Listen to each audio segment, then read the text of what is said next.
I have a question for you. Do you know the enemy? That's my question. That's today's lesson.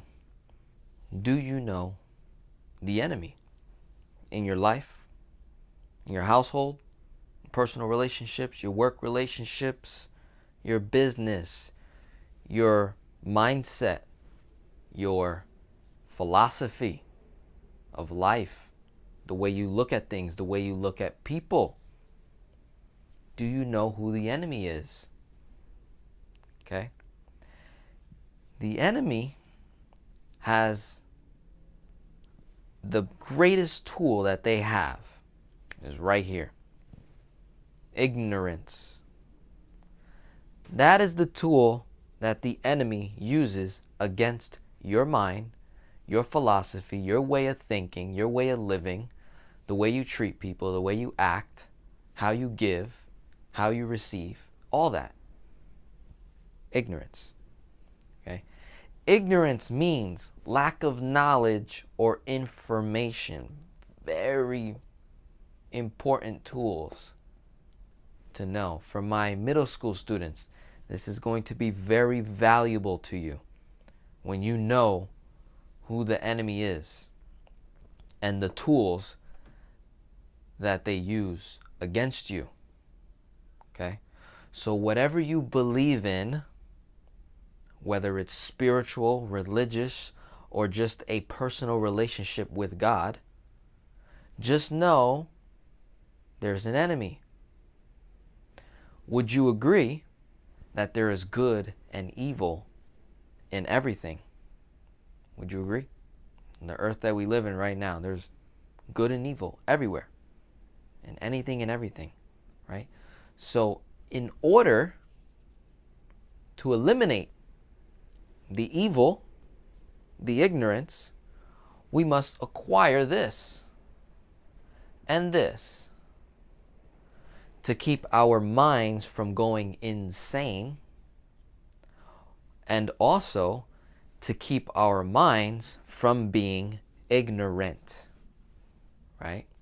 When we look at financial strategies, especially on this channel, that it's mostly about our personal finances, when we're looking at financial strategies, we want to make sure that we acquire the knowledge and the information on that particular topic before we go like this and say, no, that doesn't work for me because of X, Y, and Z.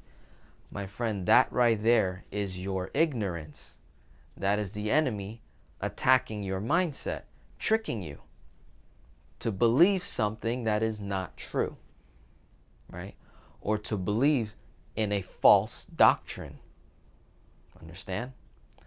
Or to keep you in the culture that you were raised in, or the tradition, right?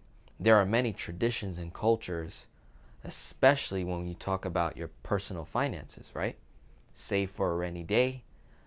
A penny saved is a penny earned, right? Don't talk to strangers. You know, save for retirement. Invest in retirement funds, right? ROI, right? All those things, they're distractions. It's to keep you ignorant, to make you believe that the only way to have this big wealth of retirement is to invest it with someone else and hope and pray for what? The ROI, an average ROI performance. Okay? So my goal for this lesson today is for us to cancel out ignorance, acquire knowledge and information. Okay? So in our personal finances, for the bottom portion right here, what I'm going to be talking about is how we calculate our chunks when applying velocity banking in our household. Okay? Because it is a very important number to know, is how much to chunk at a specific debt when we're using good debt to pay off bad debt, when we're leveraging good debt to pay off bad debt at a rapid rate. we must know how much to take from good to eliminate bad, right? Because if we try to use all good to attack bad and now we're defenseless, what happens? What happens? We get doubt. We have doubt that occurs, okay? Lack of knowledge, information puts us in a spiral back down where we started. So we don't want to go there, right? So for this, we're going to focus on calculating chunks on credit cards and the advantages of using velocity banking with a credit card when we have to or to start, all right? Especially if we don't have the line of credit just yet.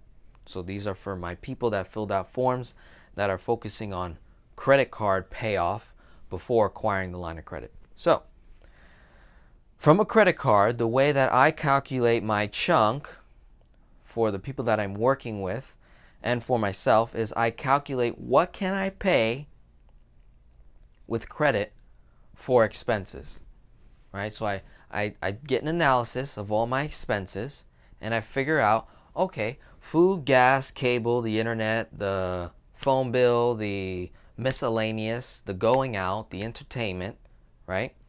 All that stuff I can pay with credit. So I'm going to add that number up. Another thing I'm going to do is I look at how much money I make and how much money I spend in a month, and I see what amount is left over. That is called cash flow, okay? And then I look at the actual debt weapon itself that I'm going to use, the credit card itself.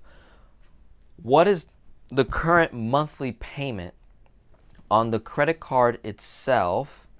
And I'm going to add up those three numbers. So for example, let's say we have $1,000 of expenses that we can pay with a credit card. Let's say my cash flow is $500, and let's say the monthly payment on the credit card itself is $150. Okay, so my total chunk amount towards the debt, the credit card that I'm trying to pay off, will be $1,650. Okay, $1,650 is my total chunk towards the credit card to pay off. What happens is when I do that month one, $1,000 will get used on the credit card again, and what stays in is the $650 of cash flow to drastically lower the balance, to cut off interest costs, to also increase cash flow and pay that debt off rapidly. Now, that is one way, or the most common way so far that I've been doing with clients, with people, with you, with myself, to do this, to kill credit cards really fast, to boost credit score so that I can then apply for an unsecured line of credit. Anywhere, $5 grand, 10 grand, 20, 30, whatever the case is, however much money I'm making. Okay, now, another uncommon, not so common way to do velocity banking with a credit card is something called cash advance. Okay, the only time I would suggest using a cash advance, or what I would use that for, is, let's say for example I have a credit card, right? It's got a zero balance on it. Okay, it's a credit card, zero balance. Let's say the credit limit is 10 grand on the credit card, and I get an offer. I must have an offer, a promotion that says, hey Denzel, we'll give you 0% for 12 months on balance transfers, right, or cash advances, or direct deposit, meaning I'm able to strip the whole 10K cash from credit to cash. Okay, that's my ability. And you're going to give me 12 months to pay it back without paying any interest. The only fee is 3% transfer fee. Okay? So when this makes sense, for this to make sense, is, let's say I've got another debt that I owe $7,000 on, and I'm paying like 15% interest. It's like a loan. It's terrible. I got to get rid of it. The monthly payment's really high. Let's say the monthly payment is like $300 a month. So write that down. Write down loan, $7,000, paying $300 a month at like 15% interest, 12% interest, whatever. Okay?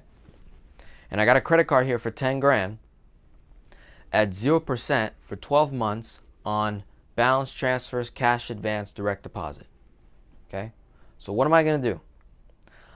I can take a cash advance or direct deposit, or whatever you want to call it, of $7,000, direct deposit into my checking account, and I'll pay 3%, which is $210. So total $7,210.